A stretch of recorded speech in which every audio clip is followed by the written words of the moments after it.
Rich, I'm pumped to sit down with you today. Thank you for doing this. Thank you. Of course. Excited myself. Happy to do it. So let's start with, I want to talk about investing. I want to talk about all the new stuff going on in the world of crypto, Web3, metaverse, all of that. But let's start with Complex. You have been running Complex for, I believe, around 2 decades now, right? You founded the business right after. Thank you for making me feel really old, by the way. That wasn't my goal, but I'm trying to level set your experience here so everyone knows that you know what's going on, right? So you founded the business right after 9/11. Just talk me through kind of why you started it, why Complex was the right idea, and what made you do it. So I didn't come up with the original concept. It was actually founded by the cabal of Seth Gersberg, Mark Echo, and Marcy, the 3 Echo founders. So they came up with the concept. They had put out 1 issue of a magazine that took them about 2 years to put out. And I saw the issue and I saw it more for the potential that it was. It was really a coming together of a whole bunch of different vertical cultures that had been previously dismissed as niche. So hip hop, sneakers, art, design, basically everything that is disproportionately informing youth culture today were the topics that they were trying to cover back then, but they were doing it in a very bad way from an executional perspective. So I had the pleasure to meet the team because I knew the marketing director of Echo, this guy named Rob Weinstein. And we sat down and I had a very long conversation with Seth and Mark. And we ended up screaming at each other for about 3.5 hours. And they were like, great, we don't know what we're doing. You come and fix it and let's run it. So we had a shared vision of what it was, but they didn't have the executional expertise. And then I'm like, here's what you're trying to do. And it was a whole bunch of concentric circles. And my viewpoint was, you're not bringing them together for scales purpose. You're bringing them together because they are overlapping in who the target audience fundamentally was. And, if you look at the topics now, they're all duh. But back then, 20 years ago, a lot of people would dismiss hip hop, skateboarding, sneakers as irrelevant in the grand scheme of things. Do you think that you were almost a little too early? There's no question we were too early. We had to work our ass off to basically drive a lot of dollars very early into the magazine before we had to scare people into motivation by fear of that you're missing out on the future of youth culture. All true and accurate. They weren't lies, but let's put it this way. We had to drag brands and advertisers along rather than beat them back from our doors. In the beginning, everybody was kind of like dismissed us as, again, super niche, too small, way ahead of the curve, too cool for school. You name it, we heard it. But every great business that really kind of redefines a category has to go through that exact time frame. Yeah. And one of the things that I'll give you some credit, I don't think you get enough credit for, right, is Complex.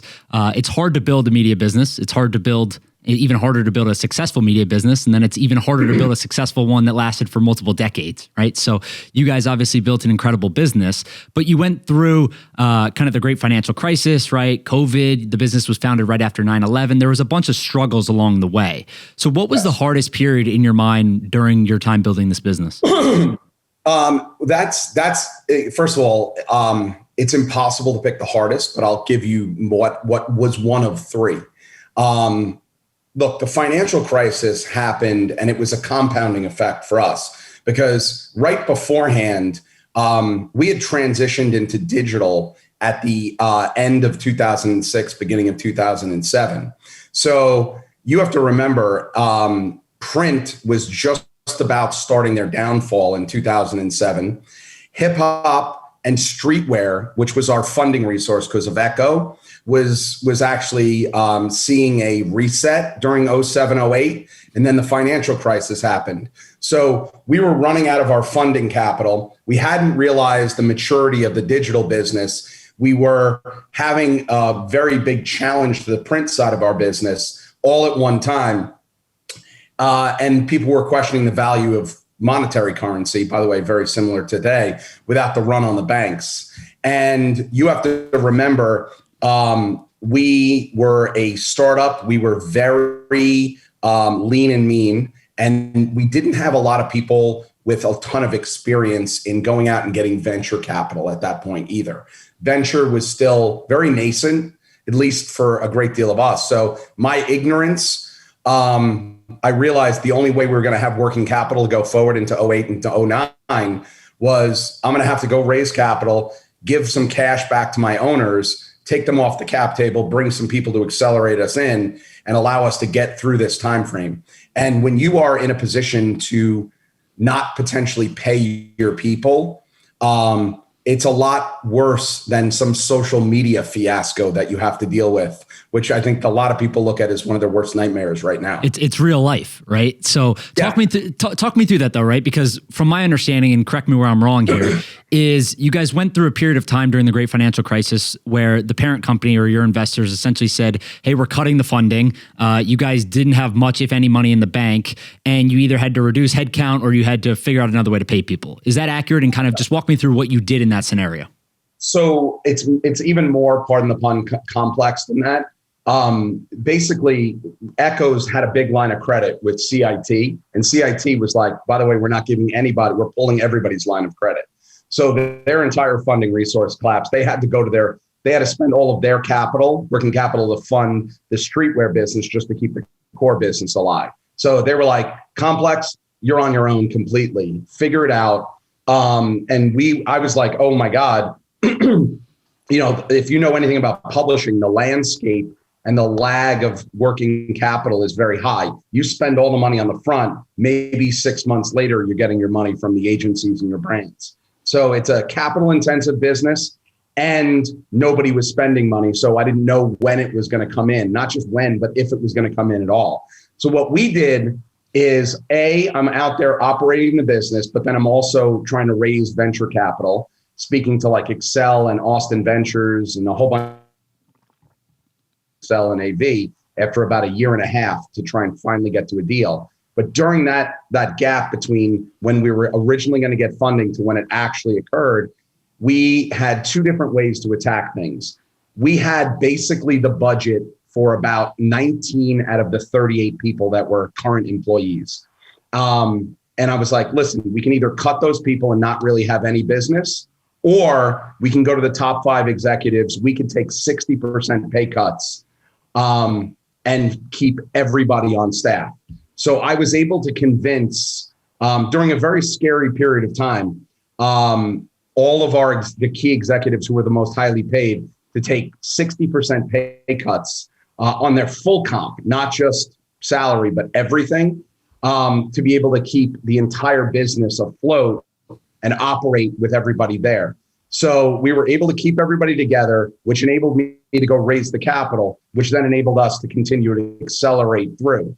So to me, it's one of those where, there's always that phrase, like, it's better to own 10% of a larger business with good funding. My argument is also, when you're running your business, it's better to tighten your belt, share the pain across everybody, rather than do the hand in front of your face, knee-jerk reaction of cutting people.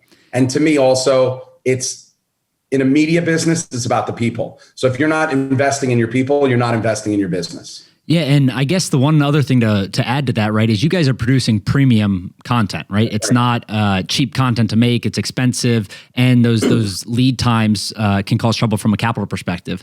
But my question off of that would be, did the employees know what you guys were doing at that point or no? Look, everybody was scared at that point. I don't know if I don't know where you were, probably in high school or something at that point.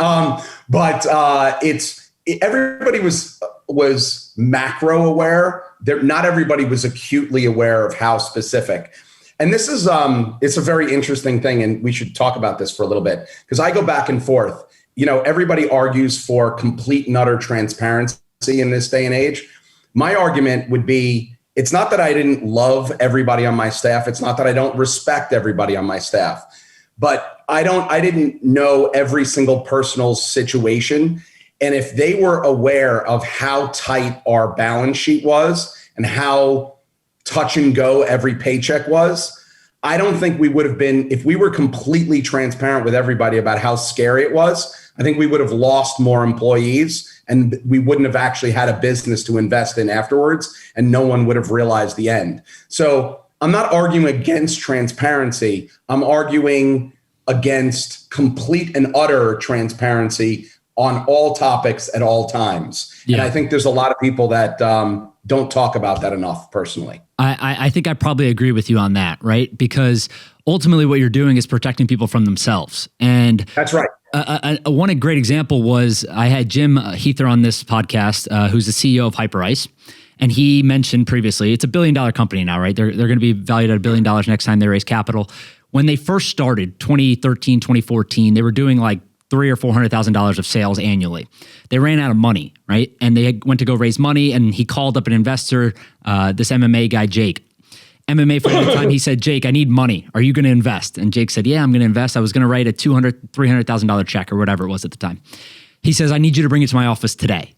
Right. And he literally wasn't going to make payroll that night. So he had to run down to the bank. He says he's running red lights, speeding, doing all the stuff. They make payroll. They get more funding. They keep the business going. All these early employees, most of them had equity in the business. It's had tremendous upside since then. Right. So I think there is some level of protecting people from themselves. Right. Being transparent is good. But if you do it too much, people can make rash decisions that may not be in their best interest.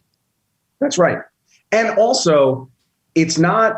Look, I'm a very big fan of conviction, right? But not without a ton of pragmatism. My viewpoint is you can be wildly ambitious, and my job as CEO is to be incredibly ambitious and incredibly vision oriented. But at the same time, I'm serving not just my shareholders, but I'm serving the employees by being incredibly pragmatic and realistic about those things.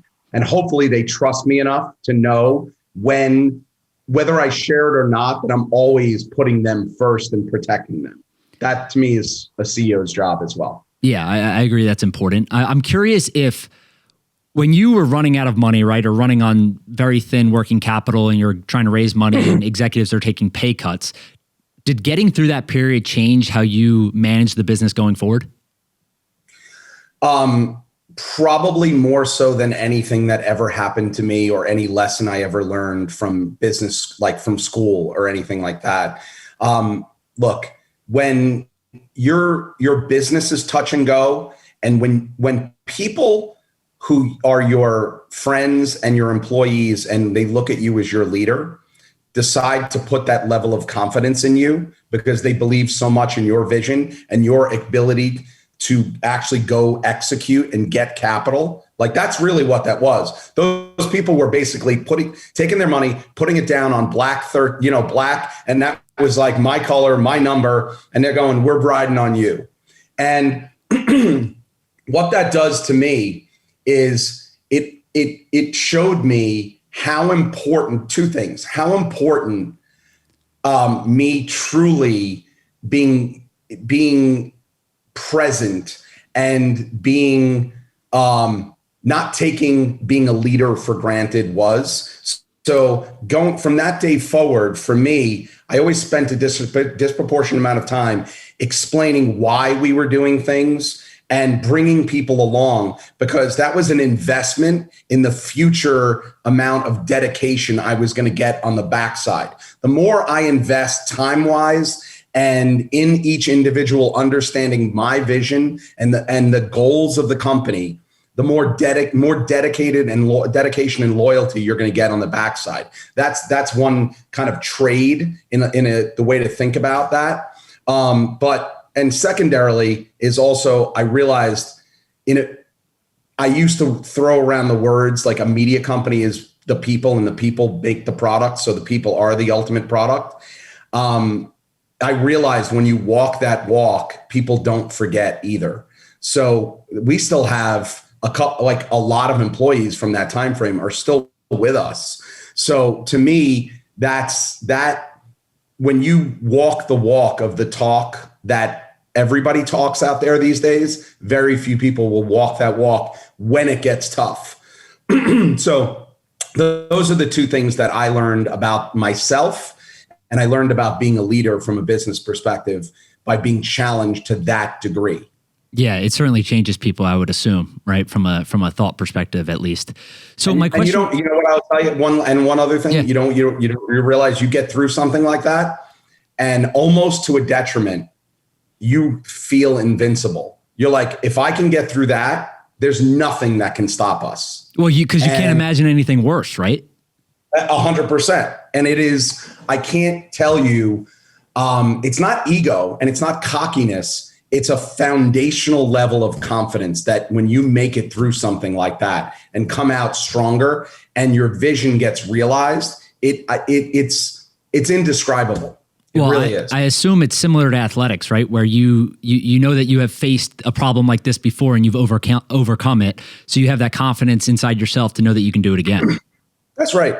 Yeah, you don't see Brady getting worried when he's 4 points down. The guy's not even sweating in the fourth quarter. All right, let's talk about the transition from print to digital for a second. You guys made it before a lot of others did. You guys were early in 2007 maybe, or around that time. Yep. Everyone else capitulated in like 2009 from print and started doing digital stuff. So you guys were early on that side of it. What made you do that? And obviously so the second part would be, we can't rewind obviously and go back and say, hey, we should go do this. We should build a business. It'll work really well on the digital front. But what did you see at the time that you rely on today and say, hey, if I start seeing these trends, if I see these challenges, if I see people going through this, I'm going to know that it's time to pivot. I'm going to know that it's time to go all in on something else. First of all, brilliant framing of the question, right? Because to me, it's always the lesson that you're going to pull out of this. Look, to me, everything is thought process, right? So when we were a magazine, we were a 375,000 circ magazine at that point at the end of 2006. And we're going in we had finally broken through. A lot of these subcultures were now being recognized as the ultimate impact and influence of youth culture. It was the beginning of it. But we had AT&T, McDonald's, Verizon, everybody and their brother was like, okay, we believe you now. We want to spend all this money with you, but we're limited of your scale. And in order to scale a magazine, it's very expensive with subscriptions and the printed product. Like my viewpoint was, well, wait a second. I have all this money of people telling me we are ready to spend against your target audience. We are ready to spend against your individual brand with that voice. So it took the risk factor down for me to go, we have to go to digital because the speed at which we can go will enable us to get more dollars that we know are already there, that we just have to provide the product. So my viewpoint was, and it's a repeatable thought process, it was, we knew where there were dollars available. We knew we had the right product fit for it. So it took the risk down. And that's when we were like, okay, how can we accelerate and realize those dollars faster? And something that is also innate to our target audience, which was, how can we say we're the leading youth culture brand if we weren't the leading youth culture brand from a digital perspective? So it solved the qualitative and the quantitative. And the thought process is, how do you de-risk it? How do you find as much, instead of having to create and educate the community and find money, how do you go after money that is there already without reverse engineering something as well? And that was really the thought process. Yeah, I think that makes sense. I love that. My other question off of that would be, you guys have focused a lot on longer form content, right? Really premium, high quality stuff. You've created some great IP off of that. You have some other businesses that we can dive into, whether it's the hot sauce stuff or merchandise and other things. But a lot of other brands have taken the other route, which is short form content. And right, it's easy to look back and say, hey, we all realize long form content is really good from a monetization perspective and all of that, right? But was this a conscious decision, and why did you do it to focus on long form versus short form? Well, there's two fronts to this. Again, pulling the same string from the last conversation is, okay, when we went into video hard into 2012, and by the way, again, that was very early relative to a lot of other people, because the social platforms hadn't really pivoted to becoming massive video platforms yet either, right? Like Twitter, there was no video on at that point. Very little. Facebook hadn't really focused on it yet. So it was really just YouTube driving a lot of that at that time. So for us, we looked at it like, okay, if there's something new going on from a youth culture perspective, we have to be a leader. But my viewpoint is, great, we have to be a leader in video, but how is Complex going to be unique? How is our offering going to be differentiated from our competition? And most importantly, how do we add value to the end consumer? Because if we check those boxes, irrespective of trends, we're going to be fine because we can make that work from a business perspective. So my viewpoint was, great, everybody was doing a lot of these short videos, viral stuff, but those were one-offs to me. It didn't make any sense because they weren't repeatable. So if it's not repeatable, how do you sell it on the front side? To me, the only thing that was sellable were creating franchise, serialized content so that you have a repeated audience, you drop it at scheduled times, or people can go back and binge watch a library. And I'm like, and if we create a hit, we'll be able to take it upstream to streamers at that point. So to me, that made the most sense, even though it was more money initially. It checks the three boxes that we were talking about earlier and made sense on an investment basis. So it's not just short-term monetization, but it gives you a library that has long-term monetization with multiple windows and multiple regions. And my viewpoint also, especially on the value exchange with the end consumer, is when you give them something to latch onto, like if they love the video of people putting rubber bands around a watermelon, they're not going to remember which brand brought you that. They'll watch it, and they might share it a ton. It might become a meme, but nobody gives a shit about what brand brought that to you. But if you create an interview show that completely disorients the famous celebrity and has a really interesting hook to it, like Hot Ones does, with 10 wings that get progressively hotter and the questions get progressively more difficult, you now create a community. Everything Complex has always done from day one is creating communities. We were not just a participant, but a definer, we believe, of the sneaker community, right? We brought hip hop to the mainstream. So for us is, how do you take and build a community now in this other form that adds value to the end consumer, makes sense on a qualitative basis, because the consumer's like, oh shit, I love this show, I want more of it. And have something that makes sense from a business perspective. I know that was a lot, but that's the way we look at everything from about 95 angles: short-term, long-term, inside, outside, community, investor, the brand. Like, if you're not considering every single aspect of that in every initiative, you're not going to have a long-term business. Yeah, I completely agree. And there's a few things to unpack there, right? One is, I don't think people normally realize how early you guys were. I was just thinking to myself that Facebook didn't buy Instagram until 2012. And at that point, it was still a photo sharing platform, right? It wasn't doing any of the video stuff. The scale wasn't nearly where it is. All these platforms were essentially non-existent from a video perspective. So that focus on that was obviously early and a good decision. And then my thought process on the long form versus short form content is the retention of customers, right? And of that community, right? I assume that you guys saw a tremendous uptick in the retention of these people because you're bringing them not only content that they could connect with, but they're spending more time on your sites. They're seeing more of your products. They don't care necessarily about the 3-second video as much when you can talk to them for 20 minutes straight. And I will tell you something else. The likelihood of somebody who spends 20 minutes with your product versus 3 seconds, they become organic brand ambassadors. Be like, oh my God, you have to watch this show. Like, do you know how many people were like, you have to watch this show for Everyday Struggle, for Sneaker Shopping with Joe LaPuma, for Hot Ones, for The Burger Show, for Pizza Wars. Like, part of our investment in the community is not just the value exchange of the premium content, but it's the organic upside of creating natural, organic brand ambassadors because of the quality of that content. Yeah, people tell other people. Well, you take something other, if your content's a piece of shit, right? You have to spend a lot of money marketing it because you have to force people to go to it. If your content's great and it's on point, you've taken something that was an expense, the marketing, and you've turned it into a revenue line item. Those people now become brand ambassadors on social, which extends the reach and scale of that brand, which extends the monetization. Yep. So you're flipping your income statement as well. Yeah, I love that. And I want to double click on some of those content series that you talked about because, again, one of the fascinating things you guys did was just go right outside of just sponsorships. So Hot Ones specifically, I would love to know kind of how you guys thought about the actual hot sauce company, right? So for the people that don't know, you guys have the show where people come in, they eat the hot wings, and they get a little uncomfortable, and maybe they say some things that their media training tells them not to normally say, and people get super interested in these videos, go viral, right? And it's had tremendous success. It's been a long series. But off of that, rather than just using anyone's hot sauce, you guys developed your own. So talk me through kind of how that worked out and how big that business is.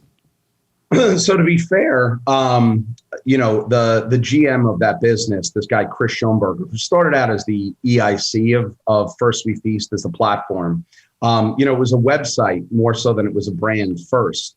And it was not getting a ton of traffic because basically it was supposed to be a culture site first that was food oriented, which it was, and it checked all these boxes and the content was brilliant.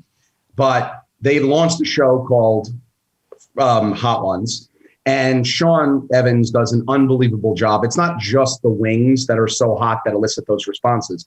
The amount of research that goes into those shows on the questions that make that show, that are questions that are not being asked at normal press junkets, that disarm the person just as much as the hot sauce does, is very intentional. And I give them a lot of credit. But, First We Feast was not scaling as a traditional web property.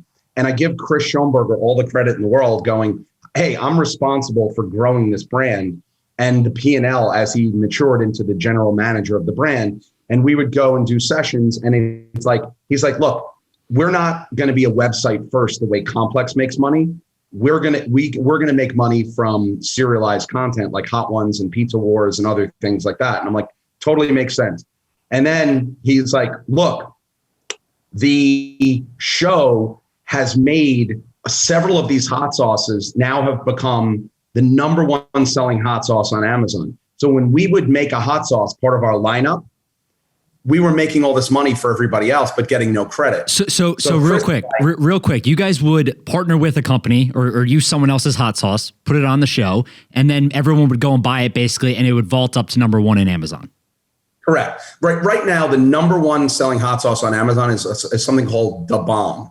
It's the most painful hot sauce in the lineup. It's number 7 currently in our season. And by the way, it doesn't have flavor. It just has temperature. It's basically like taking a blowtorch for your mouth, right? So, it's a horrible experience. But we were like, well, wait a second. If we can do that for them, we should do it for ourselves. So we went to this company called Heatonist, and they developed our own hot sauce. We didn't just slap a label on. We were like best in class product, unbelievable value. We designed the label. We grew our own pepper, and we launched this. We launched something called the Hot Ones Classic.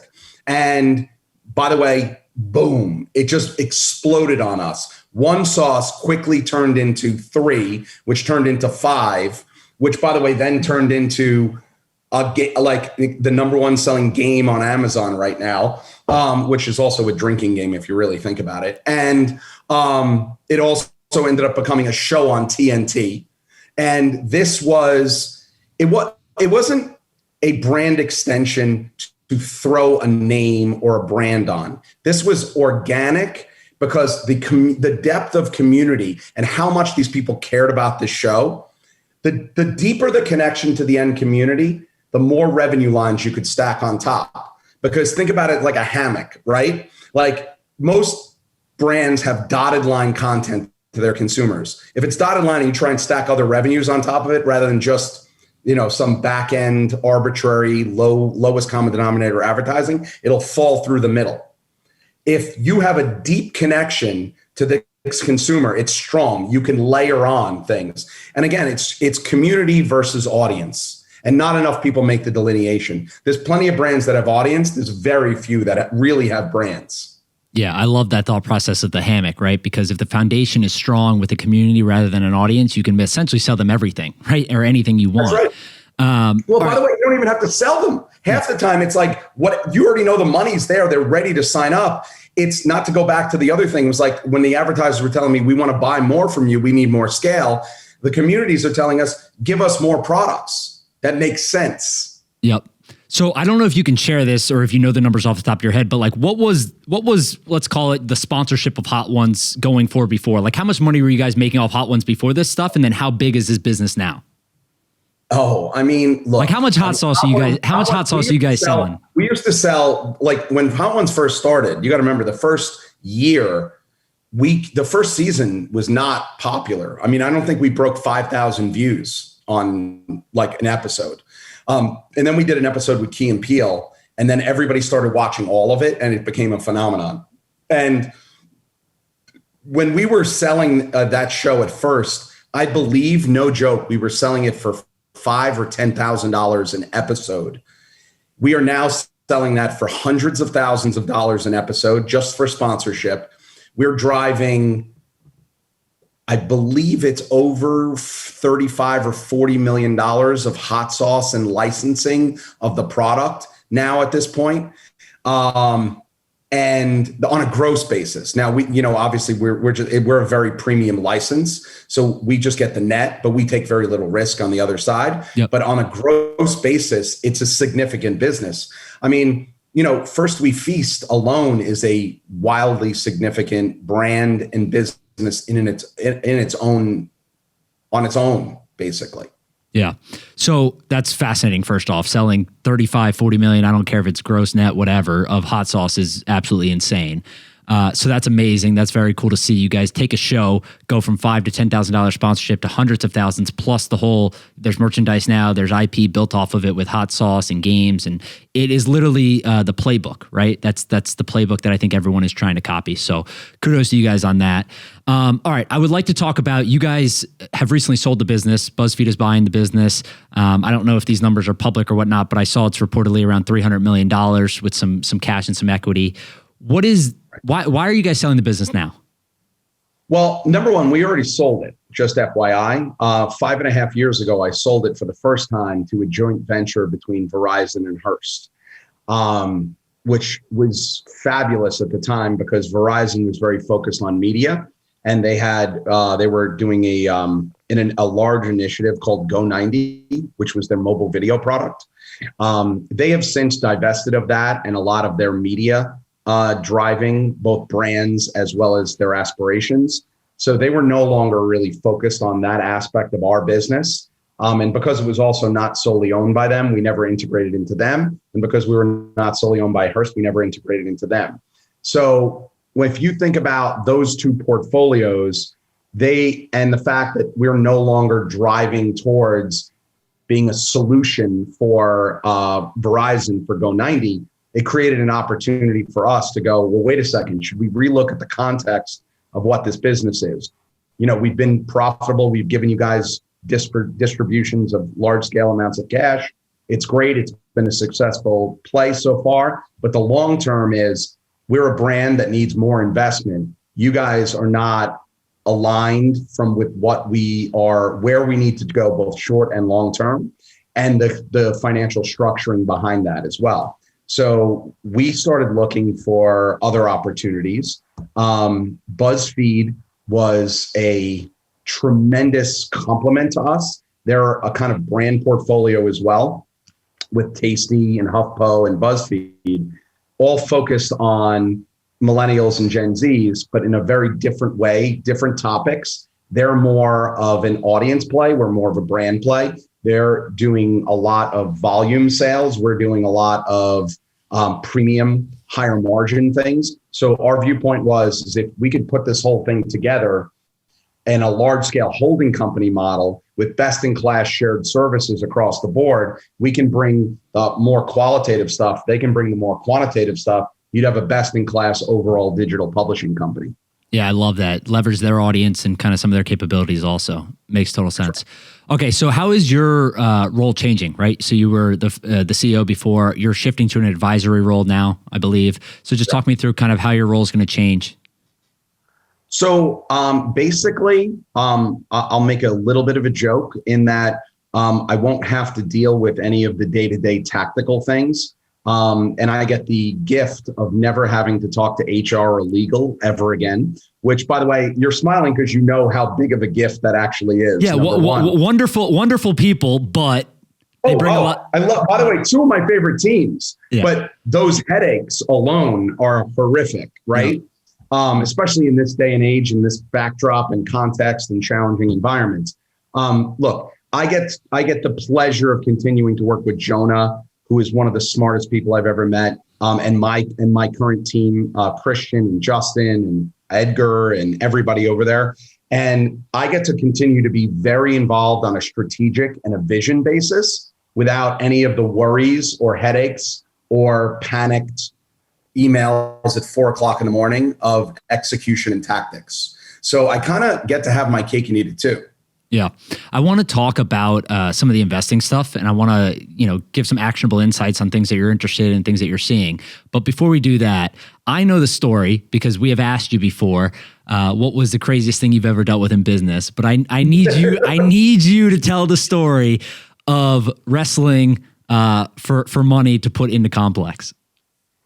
You're killing me, by the way. I can't. I didn't want to tell it the first time.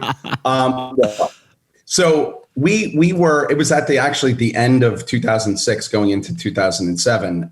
We had just broken even, and I went and had a conversation with the business lead, this guy Seth Gersberg, who is another super smart but crazy guy.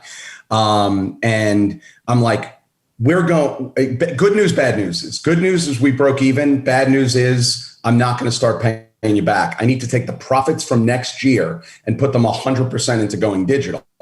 And he's like, well, I'm already put all this money in and I want the money back and we don't want to do it. And I'm like, oh, okay, if you don't want to do it, to me, that means you're not investing in my vision. And by the way, I'm cleaning this up for this podcast. It was much more aggressive than that. But I was like, I'm out. And he goes, no way. And I'm like, he goes, you can't quit. And I'm like, well, you're not investing in what we need to do for this business to be successful. And he goes, all right, I'll make you a deal. And we started negotiating. We got down to we couldn't get the bridge this last $500,000. And Seth goes, I'll wrestle you for it. And first I was like, I started laughing because I'm like, there's no way he wants to wrestle for this. And he goes, no, I'm serious. I'll wrestle you for it. If I win 500,000 and you have to stay, you can't quit. And he goes, but if you win, you'll get the 500,000 and we'll go forward. So, I'm not a small dude, right? And I'm from Brooklyn, so it's a bad combination. But Seth is crazy. And he's also he's built like a fire hydrant. And I didn't realize he was also a wrestler at Rutgers. So we get up on this conference room table. And luckily enough, I was able to grab his ear really hard and get a good hold. And we're able to get on top of him. And miraculously, we moved very quickly and we won. We won because the company did win.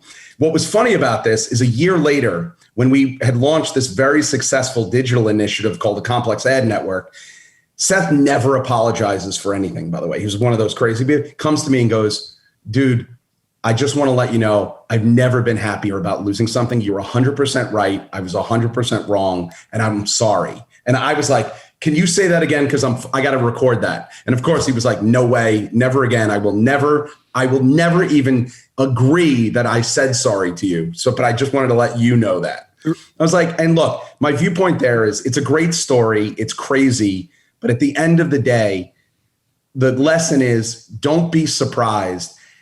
When it comes down, you will be challenged in ways that you cannot even anticipate. And you have to be prepared to do things that are well beyond your comfort zone to actually win as an entrepreneur. Now, maybe mine were a little absurd on one side of things, but that's how much I love this business and how much I was willing to go to the mat, literally and figuratively, for something like that. Rich, that is one of my favorite stories, literally all time. When you told us that the first time, I couldn't believe it. One, because it's hilarious, but two, I'm sure you both left that wrestling match or whatever you want to call it with a mutual respect for each other even higher, right? Because you understood that you both were willing to do whatever it took, not only to win, but do things for your business, which I think was admirable. Full disclosure, I thought once I agreed to it, that he was just going to call it off and be like, if you're willing to do it. I thought it was a test. I didn't realize he was really mentally deranged and willing to do something like that. And then you're too far into it at that point, I assume, to back out. Yeah. You got to fully commit. you got to fully commit. I love it. All right, let's talk about investing real quick. You've been investing for the last 5 or 6 years personally. What are you investing in and what gets you excited today? Well, it's very different. The answer is very different than it was when I first started. When I first started investing, I was 100% doing it for the money and the ROI, right? And I was loving the fact that I was a new, minted, successful entrepreneur, and you had a lot of deal flow coming from traditional LPs. Today, a traditional fund, being an LP in a traditional fund, and I realized quickly that that wasn't for me. Letting other people make decisions on what to do with my money and their vetting of both businesses and CEOs and leaders and executive teams was not the same that mine was going to be. So I've disproportionately over the last 3 years done solo investing. And what I love even more is that I think you have a lot of new entrepreneurs that are looking at non-traditional investments, and you have these sectors that are almost shunning the past from a traditional investment basis. So a lot of my investments over the last couple of years have been in blockchain-oriented things, I'm very invested both from a time and a dollar perspective in NFTs and platforms. I am very invested going forward and going to be very active in DAOs.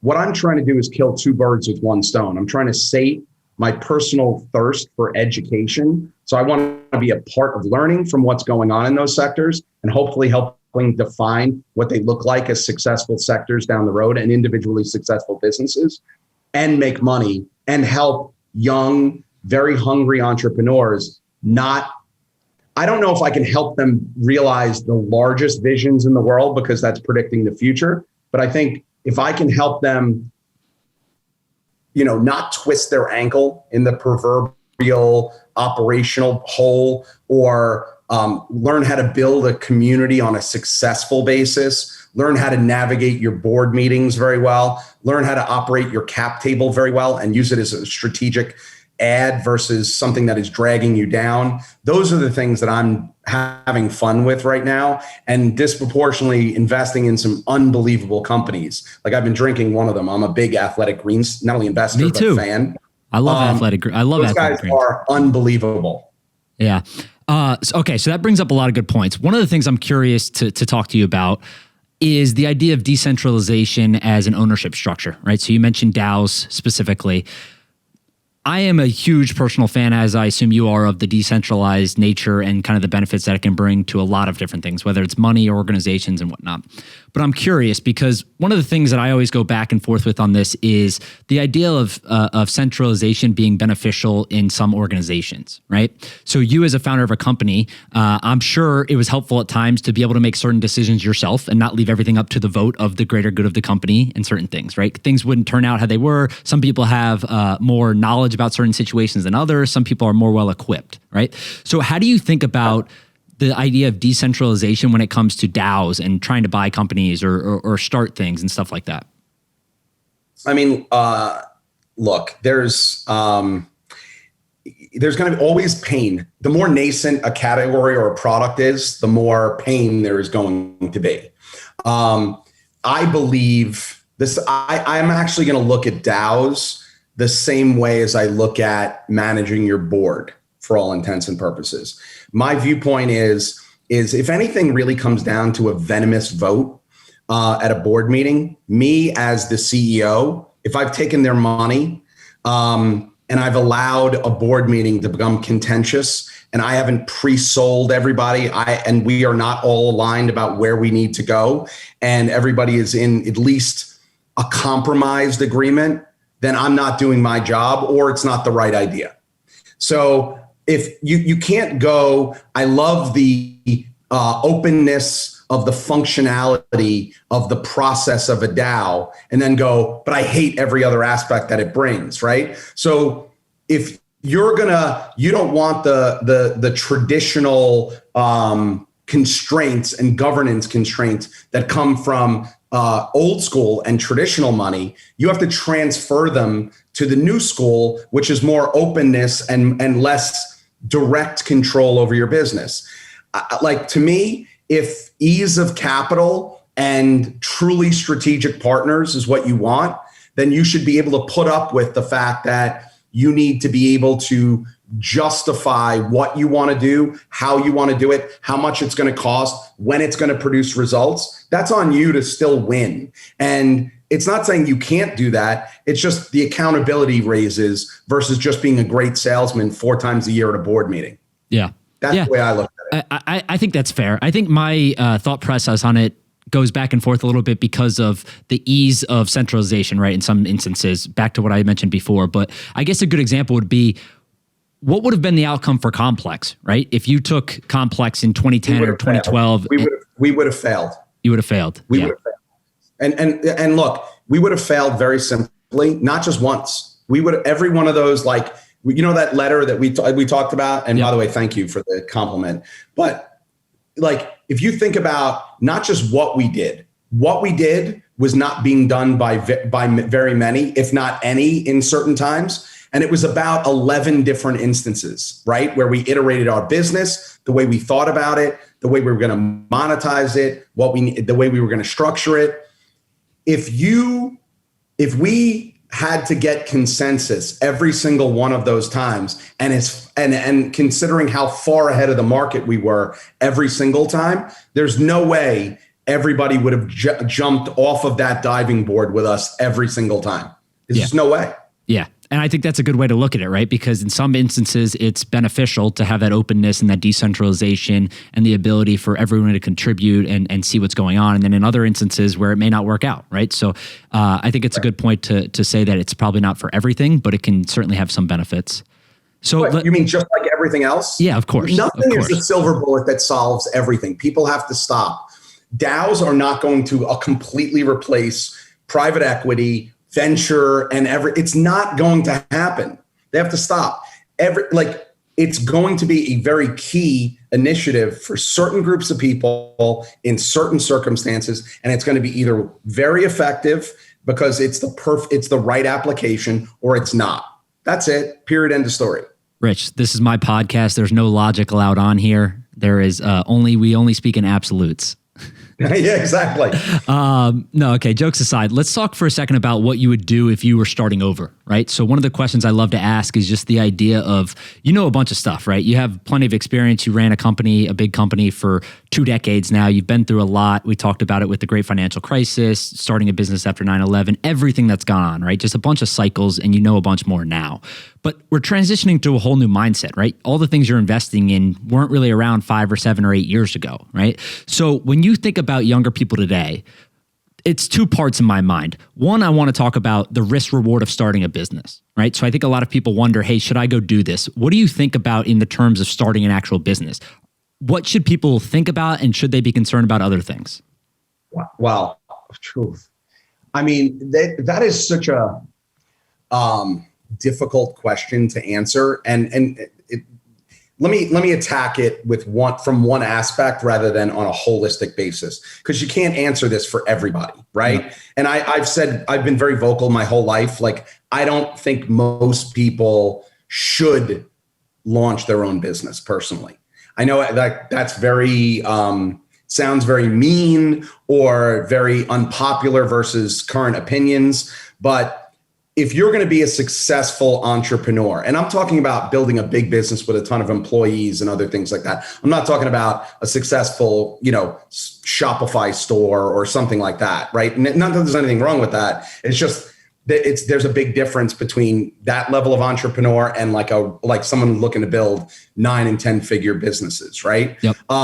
So my viewpoint is most people should not do it, because it's not the capabilities from an intelligence perspective. It's not just those. It's not just the access to capital. It's not just the time and the stress, but it's really the fortitude to be able to go, I'm going to have to put this brand, my employees, my investors, all the seen and unseen obstacles in front of myself for a very long period of time, and what that's going to do to me from a health perspective, from every angle, right? The choices you have to make. I just don't think most people want to make those choices. However, the flip side is, I will say this, in this day and age, I've never seen access to capital be easier. The acceleration of your business because of the opennesses of platforms and procedures and products. The ability to get help is unbelievable. Like, investors are no longer putting their money and then yelling about when I'm going to get my ROI. They're like, I'm here to help you. I'm going to like stump for you on social. I'm going to stump for you on the front side and the back side. Like, I'm going to like have all the right conversations, and everyone's playing for an exit. It's never been easier to exit before, right? Like, people are like consolidation, and people are willing to pay, more overpay for the future versus your current P&L and EBITDA today, right? Like the paradigm is shifted. So when you put all those things together, the likelihood for a successful outcome and a faster outcome is better than it ever has been before, right? You just have to think about all that pain in a more compressed basis. So I look at it, I think people should go, am I willing to go all in or not? That's your first question. If you are, then wow, oh my God, the aperture is very open. There's a lot of different things to do. Plus, people are willing to, the money, all sorts of money, is willing to make more aggressive bets on less proven models than ever before, which is very favorable to entrepreneurs, right? Yeah. So it's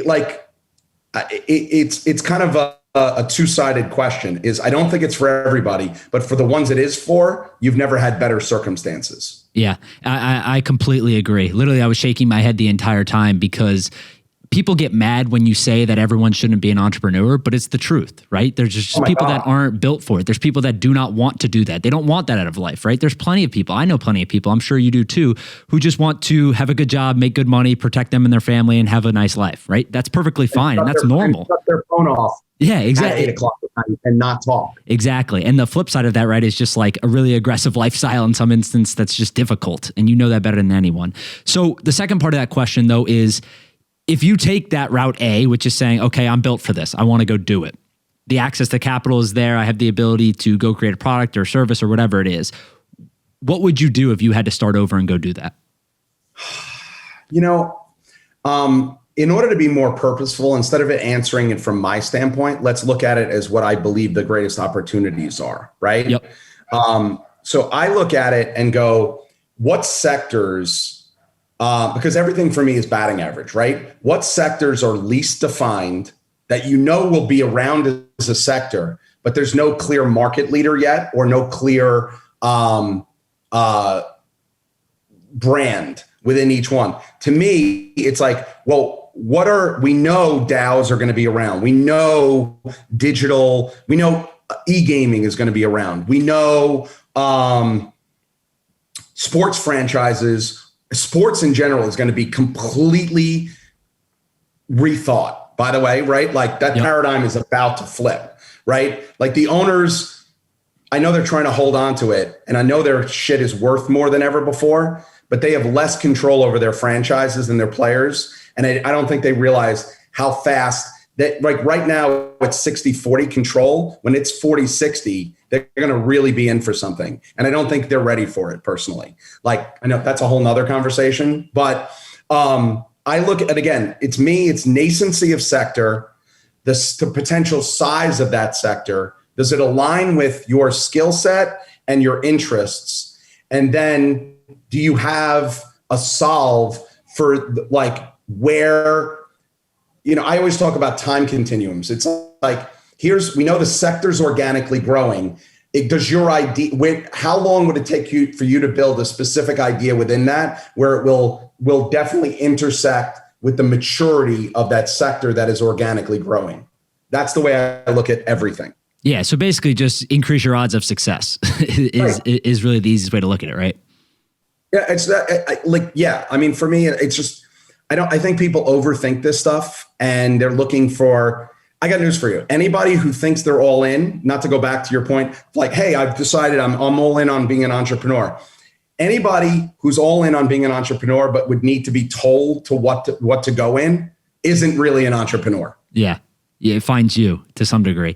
And I also think iterates and it changes because there's so many people that have ideas that change over time. The business model changes, the structure changes. But the one thing that doesn't is their ability to go out and build a business, right? As operators, you can tell people that can iterate over time and last multiple decades. It's really them. It's not their idea. Everyone has an idea. Right. It's more about the person, which I think is fascinating. And the one thing we haven't talked about is also, I actually believe what is being defined as a successful business or an exitable business is also completely different than it was even 5 years ago. So what do you mean by that? I think to have certain sizes of exits or going to certain companies or being a consolidator or going public, you could never dream of going public even 7 years ago without EBITDA. You have some of these companies that have gone out with insane valuations do not have you had people going out pre-revenue. You had Rivian and pre-revenue going public.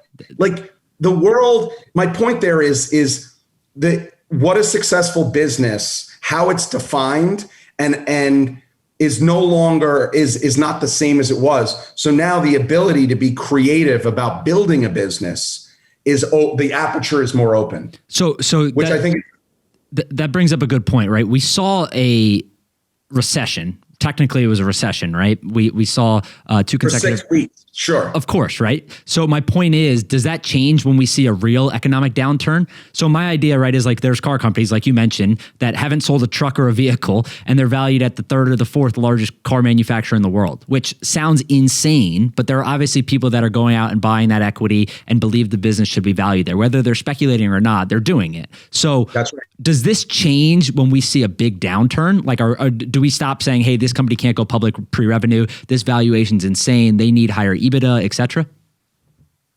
I mean, I'd like to believe that we could become a little bit more discerning. Yeah. But I've seen no way it is. Because look, we've proven a lot of things, whether you want to go to like a 45,000 foot philosophical level, like just the belief that people are willing to suspend.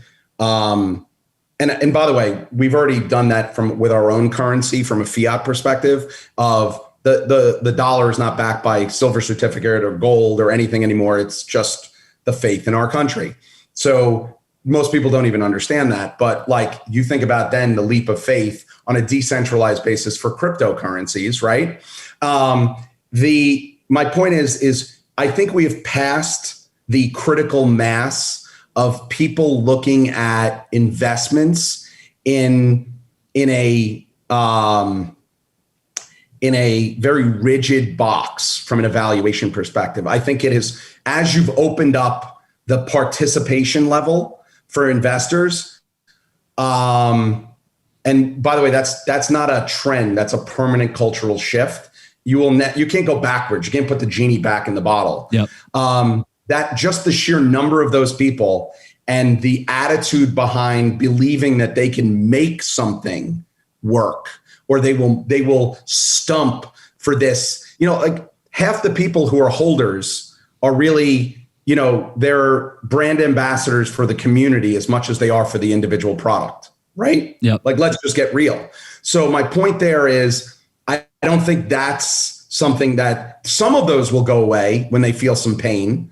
But I think we have a whole new generation of people, and there are a lot of them with a lot of wealth in its entirety who will just not go back to the way things were. I think it's permanently changed. Yeah, I agree with not being able to reverse some of the trends that are certainly happening today. It's just too difficult when you give people that power and that ability to take it back. It's just not going to work, right? So the last thing I would like to touch on is quickly just like personal investments, right? So whatever you're willing to share or whatnot, but I'm curious how your personal investment style has changed. Like, what were you doing when you were younger? What are you doing today outside of angel investing and all of that kind of stuff? Yeah, I mean, look, I didn't grow up with money at all. My dad was a UPS guy, and we grew up in Brooklyn, right? So for me, When I first started making money, and I was lucky enough to get into sales very young. So I started making good money when I was 23, 24 years old, on a relative basis. And my dream was to always be like, oh my God, I can't wait to have a brokerage account with JP Morgan. And once I get to $500,000, I'm going to be set, because then I can just convert to T-bills at 4% tax free. And so, and by the way, I'm saying all these things and people are going to be like, that was ever the way it was, but it actually was in the 90s. So my viewpoint is, I realize that the biggest mistake everybody makes is they take their own personal experience and extrapolate it out. So I'm never dumb enough. As I've gotten older, I've realized I'm stupid every time I take my own investment thesis and apply it that everyone's going to act that way. I have to be very cognizant of the macro trends and make a delineation between what is a trend and what is a permanent cultural shift. I always invest in the permanent cultural shift. I dabble in the trend. So, and I've been lucky enough on an absolute dollar figure basis to have a foundational amount of money that can pay for my and my family's lifestyle without putting it at risk, without putting it in the middle of the circle and going all in. And I can still be aggressive. So I probably have a more aggressive ratio because I'm older, but I'm not that old. I have a long time to live. I still have a greater percentage of my portfolio in angel and what people look at as very risky in crypto and blockchain investments. So because I participate in that category, so I want to put my money where my mouth is, but I also believe that enough companies that I'm in will fail, but the upside of those companies and the multiples that they will trade at of the winners will be bigger than ever before and still produce an outsized return. Yep.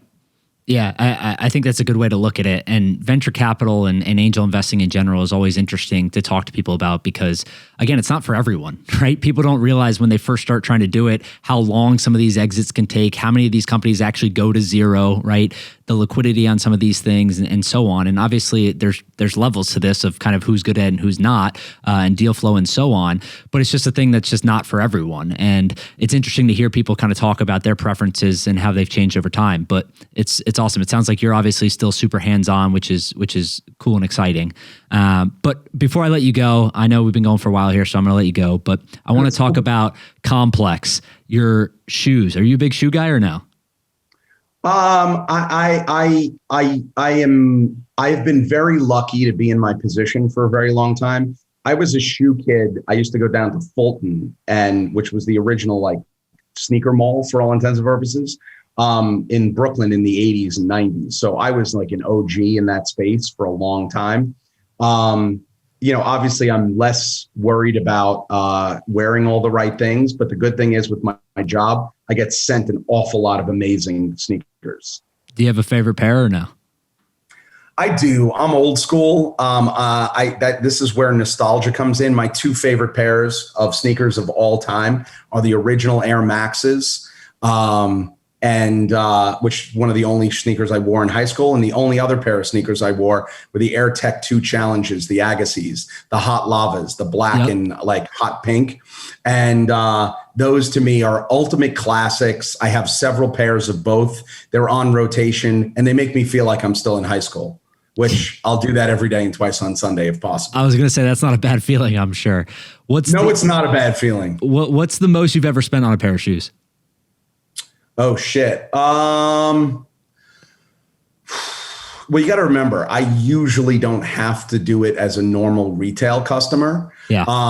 But I did spend $1,000 for a pair of the Supreme Nike Air Maxes back in the day.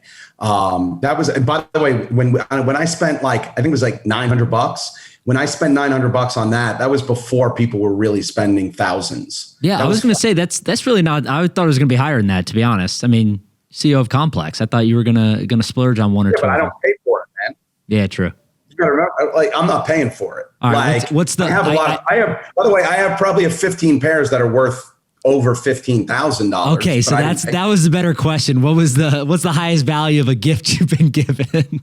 which I guess is $15,000. Well, when we bought Soul Collector, They made me a one-of-one pair of the Bo Jackson trainers in Soul Collector colors with Soul Collector on the back heel. So I don't even know what those would be worth if I wanted to sell them. Yeah. But those will stay with me forever. Oh, that's sick.